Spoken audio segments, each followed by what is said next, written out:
नमस्कार, आप देख रहे हैं द फैक्ट इंडिया और मैं हूं आपके साथ राहुल।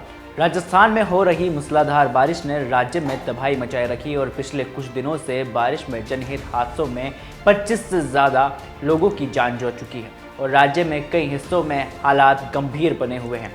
इसी बीच राज्य की राजनीति में भी हलचल मची हुई है क्योंकि प्रदेश की बीजेपी सरकार आपदा प्रबंधन के मोर्चे पर आलोचनाओं का सामना कर रही है।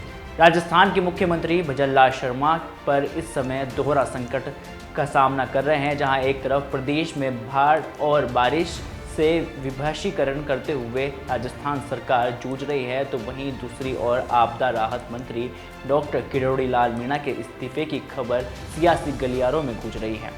पूर्व मुख्यमंत्री अशोक गहलोत ने भी इस मुद्दे पर सरकार की आलोचना करते हुए सवाल उठाए हैं कि राजस्थान की इस आपदा से बिना आपदा प्रबंधन मंत्री के कैसे निपटारा हो सकता है। वहीं लेकिन प्रदेशाध्यक्ष मदन राठौड़ ने इस मुद्दे पर पलटवार करते हुए कहा है कि मीणा के इस्तीफे की खबर अफवाह बताते हुए मदन राठौड़ ने बड़ा सियासी तंज कांग्रेस सरकार पर भी कसा है और उन्होंने कहा है कि किरोड़ी लाल मीणा का इस्तीफा अभी तक स्वीकार नहीं किया गया है और जल्द ही वे अपने पद पर काम संभालेंगे।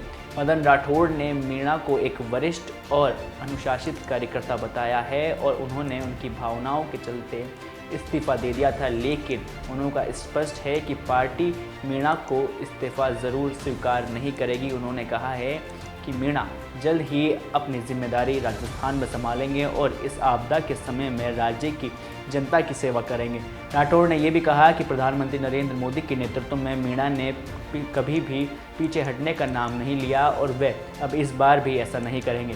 इस बयान के बाद से ही राजस्थान का सियासी पारा बढ़ा हुआ है, जहां एक ओर बीजेपी ने साफ कर दिया है कि डॉक्टर किरोड़ी लाल मीणा की नाराज़गी की खबरें गलत है, तो वहीं विपक्ष श्री कांग्रेस सरकार को लगातार कटघरे में खड़ा करता हुआ नजर आ रहा है। इसी बीच राज्यसभा और विधानसभा के उपचुनाव भी राजस्थान में है और जहां बीजेपी का दाव उनके पास बहुमत के पास नज़र आ रहा है। अब ये देखना दिलचस्प होगा कि क्या राजस्थान में होने वाले राज्यसभा के एक सीट पर चुनाव और दूसरी ओर 6 सीटों पर राजस्थान में होने वाले विधानसभा सीटों पर कौन होगा जो वोटों की फसल काट कर या तो राज्यसभा जाएगा या फिर विधानसभा तक पहुंचेगा। मदन राठौड़ ने कांग्रेस पर जातिगत द्वेषता फैलाने और उन पर कई सारे ऐसे आरोप लगाए हैं, जहां उन्होंने ये भी कहा है कि जनता कांग्रेस के बहकावे में इस बार नहीं आने वाली है। उन्होंने ये स्पष्ट कह दिया है कि बीजेपी आरक्षण और संविधान की रक्षा के लिए प्रतिबद्ध है और ऐसे में वो जनता को अपनी तरफ लुभा नहीं सकती और कांग्रेस के इस मुद्दे पर राजनीति को जनता ने अब सिरे से नकार दिया है। एक और जहां राजस्थान में भारी बारिश से हालात चिंताजनक बने हुए हैं, तो वहीं दूसरी ओर राजनीतिक गलियारों में भी बयानबाजी का दौर जारी है। देखना होगा कि आने वाले दिनों में सियासी समीकरण किस दिशा में जाते हैं और क्या डॉक्टर किरोड़ी लाल मीणा अपनी जिम्मेदारी को संभालेंगे या फिर वो वापस नहीं लौटेंगे। फिलहाल के लिए इतना ही, मुझे दीजिए इजाज़त। तब तक के लिए देखते रहें द फैक्ट इंडिया। बिल्कुल वो संभालेंगे, वो काम करेंगे।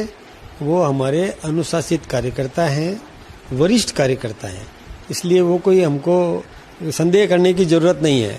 वो उन्होंने जो किया उसका एक आधार था, एक भावनात्मक आधार था कि उन्होंने कहा कि यदि इस क्षेत्र से, उस जनता पर उनको पूरा भरोसा था, उस क्षेत्र की जनता की उन्होंने सेवा की है, वर्षों तक सेवा की है, तो उनको उम्मीद थी कि ये जनता तो मेरी बात को मानेगी और जनता के सामने उन्होंने एक वायदा कर लिया था, तो उन्होंने ये अपना त्यागपत्र दिया था जिसको स्वीकार नहीं किया गया है, स्वीकार करने वाले नहीं हैं। मेरी उनसे बात हुई है और निश्चित रूप से मैं उनको और भी मनाने में कामयाब होऊंगा, मुझे विश्वास भी है। वो साथ में जुड़ेंगे, राजस्थान के विकास में उनकी भूमिका है और वो भूमिका निभाएंगे।